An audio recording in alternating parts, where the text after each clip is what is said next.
ratio is 1, right? Because it's exact.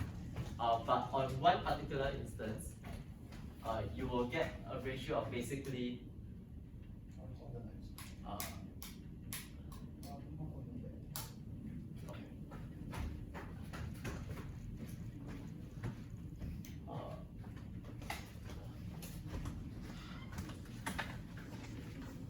basically you arrive at the algorithm's output returns 1, but the optimal solution is 0. And this is basically not well defined now. So you can't divide by 0.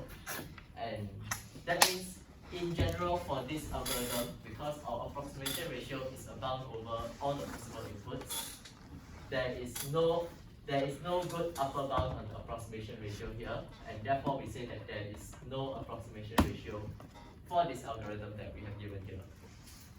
Yeah. So the solution here says infinity, but more specifically, you should say that the approximation ratio doesn't exist because this is not defined. Yeah. So the approximation ratio is the ratio between your algorithm's output and the correct solution in the worst case, which means among all of the possible inputs, how bad can this alpha get? And alpha can go as far as infinity, so therefore the ratio is infinity. So that's question 1 taken care of. But just as a very quick extension to this question, you can realize that if you realize the only case where this algorithm sort of fails is if the solution is if the optimal solution is 0, it's actually quite easy to fix this algorithm to make it correct. So you can just check whether the solution is supposed to, if the algorithm outputs 1, you check whether the solution is actually supposed to be 0, and then if it is, then you just output 0. Then you can get exactly correct algorithm really, which is cool. Okay, question 2.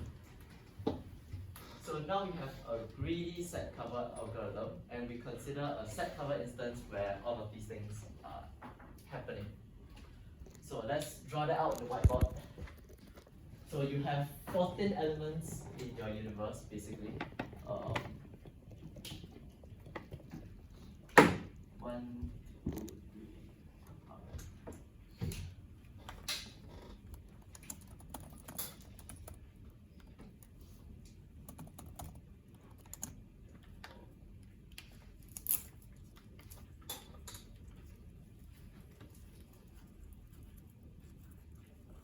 Okay, 14 elements, and then you have 5 sets. So you have S1, S2, S3, S4, S5. Then S1 consists of 1 and 8. S2 consists of 2, 3, 9, 10. S3 consists of 4, 5, 6, 7, 11, 12, 13, 14. S4 is 1 to 7.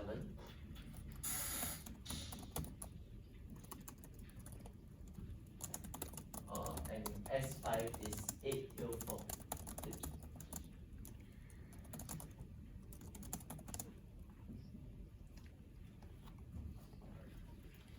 Right, so that's a graphical representation of the instance there, so that you don't have to look at all the numbers. And so this question 2 is pretty straightforward. What is the optimal solution in this instance? So from here you can tell that you can see that S4 and S5 are form a set cover, because if you union both of them together, you get 1 through 14. And also you can quite quickly tell that there is no single set that can cover all of the elements at once. So the optimal solution has to be at these 2. And so your optimal solution will just be S4 and S5.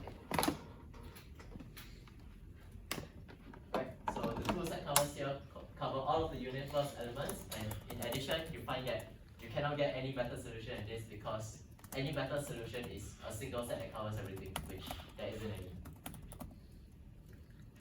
Okay, third question. So as another extension to question 2, now we want to run the greedy set cover algorithm on this problem instance, and then we see what actually happens.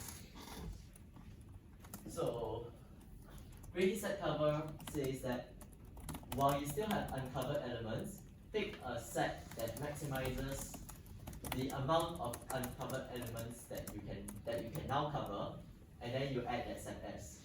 So for example, if you look at just the first iteration of the loop here, so for example, S1 can cover 1 and 8, so that will be 2 new elements added. S2 will add 4 elements, S3 will add 8 elements, S4 and S5 add 7 elements respectively. So in this case, your step 2a here, your first iteration, you will end up taking S3 because you can add 8 elements at once to your set. But once you've added 8 elements to your set at once already,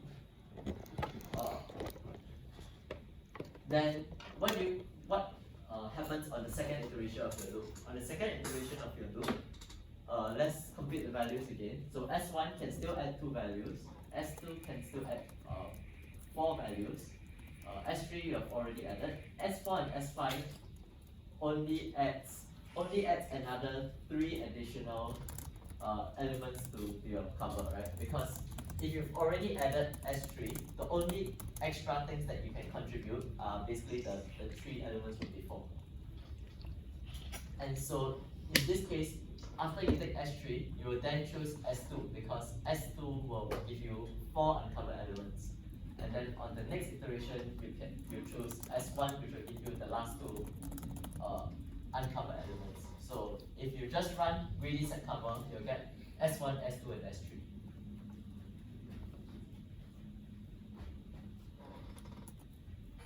Yeah. So after first iteration, S3 has the biggest intersection. Then after the second iteration, then the S2 has the most number of uncovered elements, and then finally S1. And yeah, this solution involves 3 sets, so it's quite obviously not optimal. And in fact, it's 1.5 times the optimal solution on this input instance. And if you can just use you can't immediately tell what the approximation ratio is from this one problem instance alone. But if you can spot what is the general pattern behind how this problem instance is being constructed, like you have 1, then 2, then 4, and your last 2 is always like half the elements and the other half the elements. Like if you generalize this idea, you can observe that in general, the greedy set cover will always pick something that is basically data of log n times of the optimal solution. So using this, you can show that the approximation ratio of this algorithm has to be at least omega log n.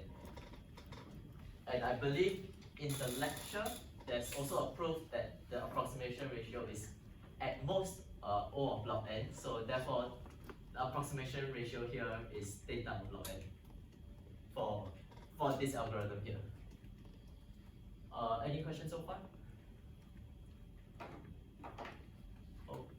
Okay.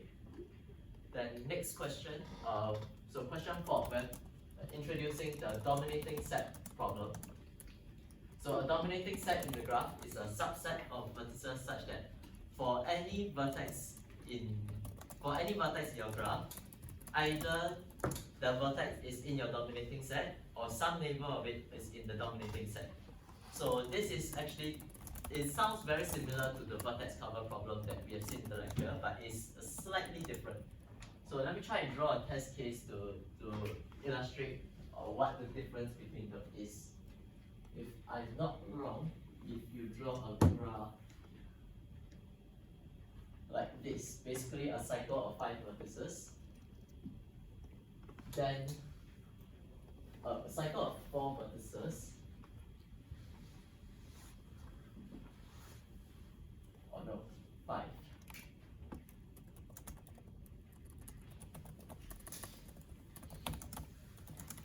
Then a vertex cover, no matter how you look at it, a vertex cover will need at least 3 vertices, right? Like let's say you take this one, and then this one, and then like either one of this one. So you need at least 3 vertices to form a vertex cover here.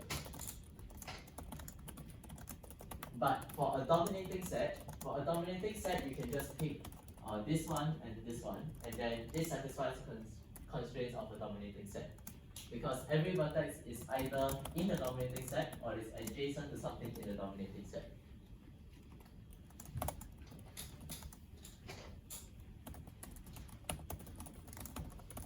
Yeah, so that hopefully illustrates the slight difference between the two problems here. But we can still provide a reduction to the set cover problem, and from that we can also obtain a log n approximation, O of log n approximation to finding the smallest dominating set. Okay, so the reduction is as follows. So again, it is quite similar to how you do vertex cover, the reduction from vertex cover to set cover. So for each node V, you construct a set that consists of basically V and all of its neighbors. So because in a dominating set, once you have included the node V, right, then that means all of its neighbors you are able to cover it as well. Right, so if you have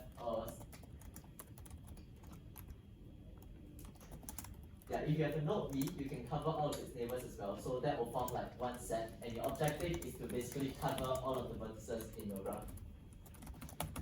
So now you consider what is the set cover instance that you can actually construct from this kind of reduction. And there's actually a one-to-one correspondence between the solution you get for the set cover problem and the dominating set problem.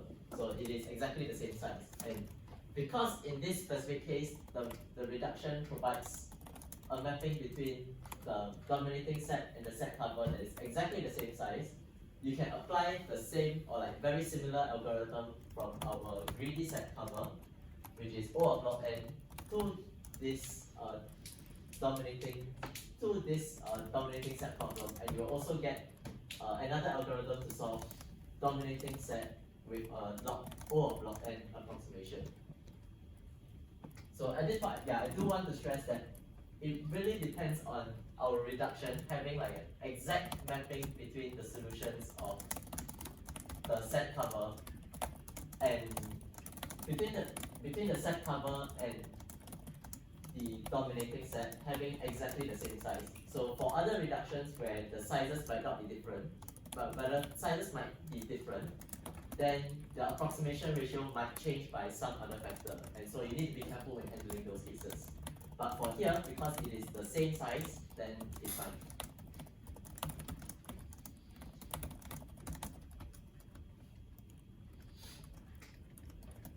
Okay, then our last question for today. We have a set cover problem, and we have a special condition on our set cover problem. So this time we are promised, we are given an additional constraint that each element occurs in at most f number of sets, where f is some constant. So for example, vertex cover can be expressed as a special case of the set cover, where the f is equal to 2. And now we want to make a more general f approximation algorithm for such an instance.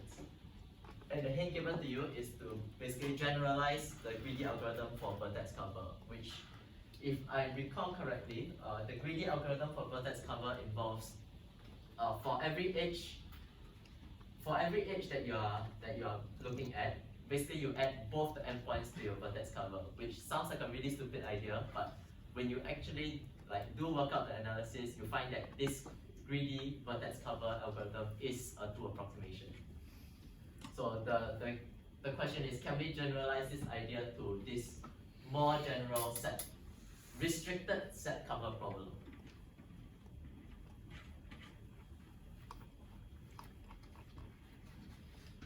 Okay, so the algorithm first,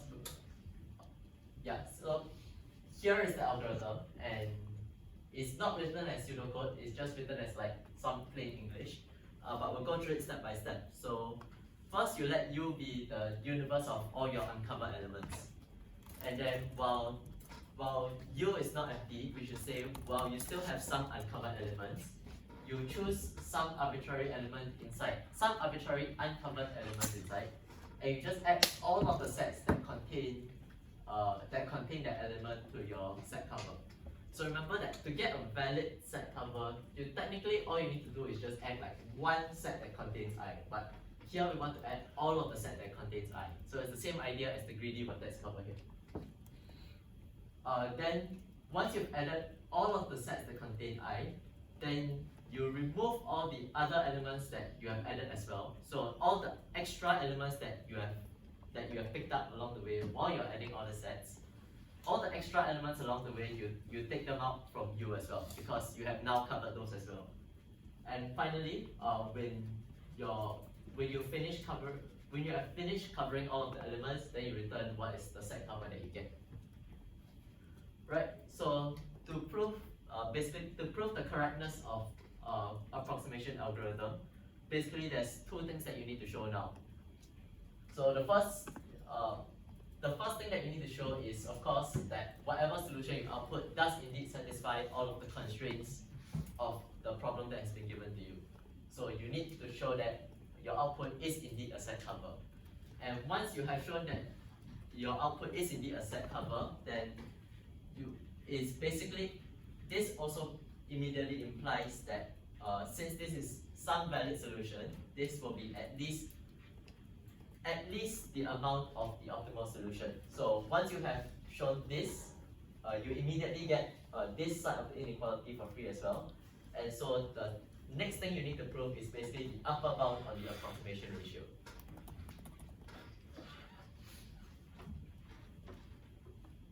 Okay, so let's start with the first one, which is to show that it is indeed a set cover. So this one is fairly obvious. You can argue it however you like. Basically, the idea is that as long as there is some element that has not yet been covered, your algorithm will not stop, right? Because if you remember our algorithm here, we are looping as long as we still have some uncovered element. Once you have covered all of the elements already, then you can calculate the algorithm. So suppose there is some element that is not being covered, then the algorithm will not have terminated. So therefore, by the time the algorithm terminates, it must be the case that all of your elements have been covered because U is empty. Okay, then for the last part of this question, we basically have to show that our set cover is at most f times the optimal number of f times the optimal size of the set cover. Okay, so again, the first inequality basically directly follows from the fact that your C is a valid set cover. So you basically get the left hand side for free already. Then now we need to show what is the right hand side. And to do this, we're going to define a variable for us called A. So let A be the set of all the i's chosen by the algorithm in the first step of the loop. So if we go back to our algorithm here, it's loop while U is not empty. Choose an arbitrary element I from the uncovered elements. So let's just track what happens along the way. We have the set A. And then let's say on the first iteration, it takes some element I1. Right, so on the first element, you pick the element, you pick I1 that has not been covered yet. And then you add all the sets that contain I1 to your set cover. And all the elements that you have covered along the way also, you remove it from U. And on the next iteration, you pick another element, another uncovered element, let's call this I2, and you do the same thing, right? You find all the sets that contain I2, you add it to your set cover, and you also, along the way, if you have covered any extra elements, you remove those as well. And this goes like so on and so forth. So I3 and so on until you have added, until you have covered all of the elements already, then your algorithm terminates. So this A is not something that we are actually that is actually being computed anywhere, but it's just like this is just a set that we are defining to help us with our analysis. Okay.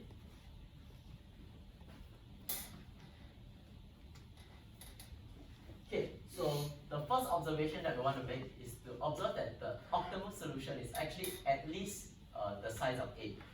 Right? And to see why this is the case, you consider what happens like when you are after I1, when you're trying to choose I2. So actually, once you have finished I1 already, then you have added all of the sets that contain I1 to your set cover already. So just like when you go to the next iteration of your loop, just like the fact that you are able to choose an uncovered element I2, that means it does not share any sets with I1 whatsoever, right? There is no overlap in the sets that contain I1 and the sets that contain I2. And so the same thing goes for I3. The fact that you can choose I3 in the third iteration means that it does not share any sets with I1 and it does not share any sets with I2 as well. And therefore, any optimal solution must have at least one set to contain each of these elements, right? Because the optimal solution, even the optimal solution, cannot come up with any set that can cover more than one of these elements at the same time. So all of these need to at least have one set of their own. So this gives us an upper bound on the optimal solution here. So we can write that basically the size of A is at most optimal. Then so now we have this A, right? But this A is still not exactly what our algorithm has output yet. What our algorithm outputs is actually C. And so now we need to express C in terms of A. And from this we need to do another observation here, which is that C is at most F times A. Because each I in each of these I's here occurs in at most F sets. So therefore the number of elements you have added over the entire course of the algorithm, when you are processing I1, you will have added at most F sets. When you process I2, you have added at most F sets, I3 at most F sets, and so on. So for every element inside of A, you are adding at most F sets to C. So you can get that C is at most F times A. So then you just combine the two sides together, you get C is at most F times A, which is at most F times optimal. And yeah, so you combine that with the obvious lower bound that we got over here, and then you can prove the second claim and you can prove the second claim here and show that the approximation ratio for this algorithm is indeed at most F.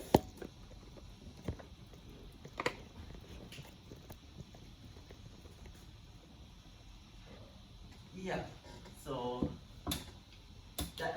that's actually all the questions for this week's tutorial already. So if you have any questions, feel free to stick around. But if not, I guess since this is the last tutorial already, then I know that for most of you, CS3230 is where your algo journey ends, and for some of you, this is where your algo journey begins. But in any case, I wish you all the best in your future endeavors, and thanks for coming to class.